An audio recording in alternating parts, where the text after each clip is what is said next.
The materials I use in my work are ready-made materials, so I find working with PVC pipe it's a very free-form process, so I use the same section of pipe each time.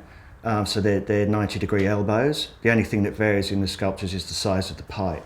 And when I start working with the pipe, I've no idea how the sculpture will finish up.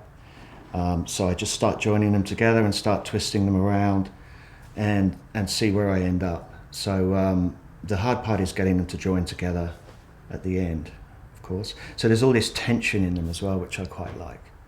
So if I were to pop out some of the screws that hold them together, the whole thing would probably just explode. I'm really interested in how you can break up the surface of a sculpture. So at the moment I'm working with camouflage pattern, but I've also worked with monochromes. So I'll have a white sculpture against a white wall.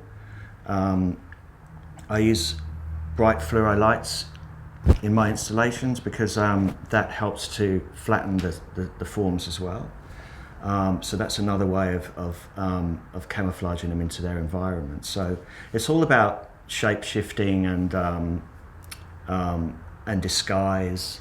The idea behind the camouflage comes from, I guess, the Cubists started to use camouflage in their work, and during the Second World War, a lot of artists were employed to create camouflage patterns. Most notably, they called them dazzle ships. So they would break up the forms of a warship with patterns and colours. Not so much the contemporary styles we see today, but more linear blocks of colour. So from a distance it would look like there was no ship there on the horizon.